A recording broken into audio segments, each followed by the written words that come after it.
Carb's been disassembled and ultrasonically cleaned, and the first major problem is the fact that the head on the pilot jet has been, well, in the past it's been destroyed, so there was going to be a problem getting it out of there.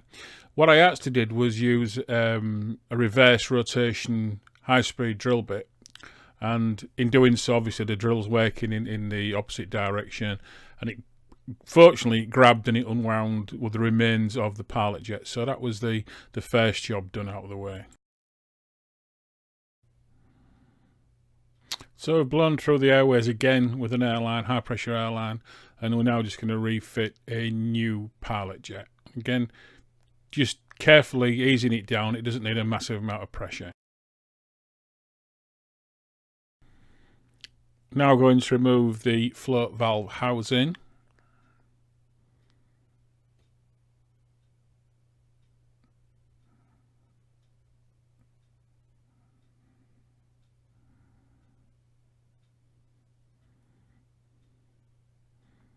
Then, perhaps not surprisingly, install the new housing that came with the refurb kit.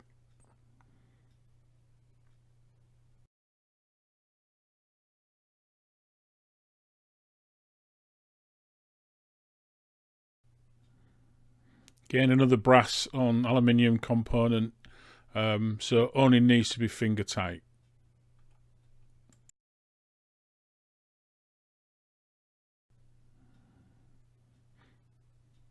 Next we can install the new float valve. Again, just checking the spring action in there, everything's really good. I do have some floats on back order because this one's pretty junky, but I've managed to do a repair which should get us up and running just for now, and then when the new float comes it's an easy job just to take the float ball off and refit. Again, everything's free moving. Nice crisp action there on the valve.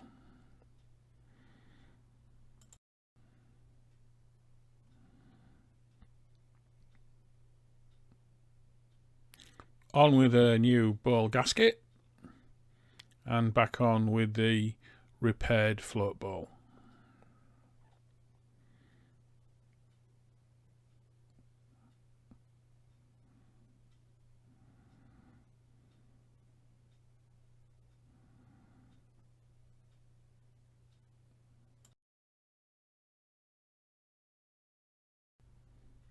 Now we're going to change the main jet, which on an F7 actually sits behind this banjo bolt.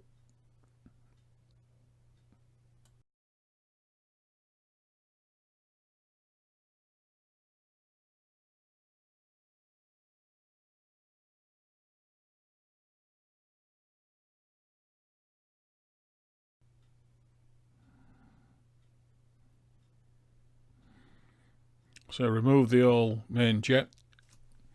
I have checked, and they are the same size. The old one that's coming out and the new one that's going in. Just a quick diagram there I've taken from a official Kawasaki manual there, just so people can see the setup, because it is a little bit unusual compared to where a main jet would normally sit.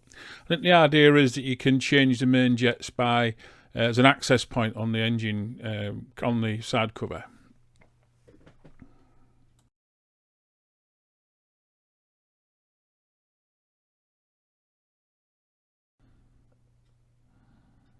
The F7 carb utilises a starter jet system for cold starting. You can see there that's the housing in the carb body. Now within there sits a plunger. We're going to fit a new plunger, as you can see there. So the brass plunger which you saw then fits onto this cable.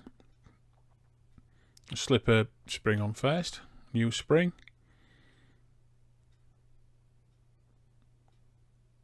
Then the plunger,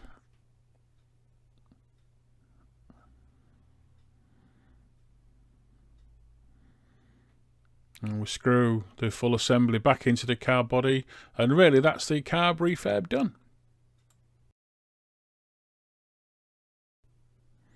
So thanks for watching the video.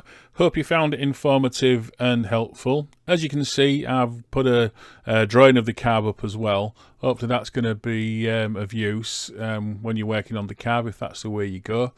Also got to say, as we say on the end of these videos, you watch me do it the way I would do it. Doesn't mean to say it's the best way. You may have a better way of doing it. That's fine. Do it your way. Please make any comments that you feel you want to. And, well, see you soon and bye for now.